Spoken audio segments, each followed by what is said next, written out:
1 महीना बीत गया था। पीहू के डर ने गांव के लोगों को पागल कर दिया था। कोई स्कूल नहीं जा रहा था। बच्चे खिड़कियों से पीछे छुप के बाहर झांकते थे, लेकिन पीहू अभी भी उसी स्कूल के सामने बैठी मिलती थी। जुबान पे एक ही लफ्ज, मुझे भूख लगी है। फिर एक दिन गांव में एक बड़ा तांत्रिक आया। सुना था 1000 भूत प्रेत भगाए हैं उन्होंने।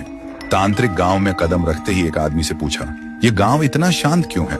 आदमी बोला, हमारे गांव में एक छाया घूम रही है जो मुझे भूख लगी है बोल के इंसान को निकल रही है। तांत्रिक ने आंख बंद की और जो देखा वो चौंक गया।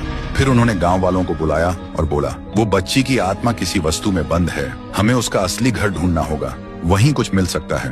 फिर एक रात गांव के 2 जवान साहसी लड़के पीहू का पीछा करते हैं और देखते हैं पीहू एक पुरानी झोपड़ी के अंदर जाती है। दोनों चुपके से झांकते हैं। पीहू एक पुरानी गुड़िया के सामने और उससे बात कर रही होती है जैसे वो जिंदा हो।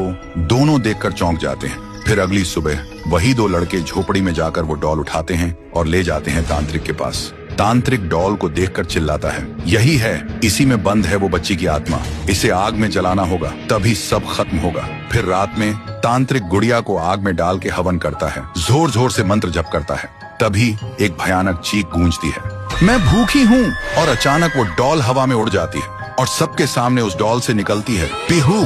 और जिन लोगों ने उस डॉल को छुआ था उनके शरीर एक एक करके पंडित जैसे फट जाते हैं। ये सब देखकर तांत्रिक भागने लगता है, लेकिन अचानक रास्ते बंद हो जाते हैं। वो पलट के देखता है, उसके सामने खड़ी होती है पीहू और वो बोलती है, तू मुझे जलाना चाहता था, अब तू जल। एक ही सेकंड में तांत्रिक के शरीर में आग लग जाती है और वो जलकर राख हो जाता है। उस रात के बाद गांव वालों को सब समझ आ गया था। पीहू ने सिर्फ उन्हीं को मारा जिन्होंने उसे दर्द दिया था, भूखा छोड़ा था, बाकी सब लोग ठीक थे। अगली सुबह गांव के सब लोग पीहू के सामने खाना लेकर आए और रो पड़े। बोले, हमें माफ कर दो, हमने तुम्हें भूत नहीं समझा, लेकिन तुम तो देवी हो जो सिर्फ भूखी थी। पीहू ने एक मुस्कान के साथ थाली में से एक निवाला उठाया और जैसे ही उसने वो खाया, उसका रूप हल्की रोशनी में बदलने लगा। फिर वो हवा में मिल गई। उस दिन के बाद पीहू कभी नहीं दिखी। तब से वो गांव वापस वैसे ही हो गया, शांत, प्यारा और खुशी से भरा। तो दोस्तों, अगर कभी कोई भूखा बच्चा दिखे तो उसे भिखारी समझ के नजरअंदाज मत करना।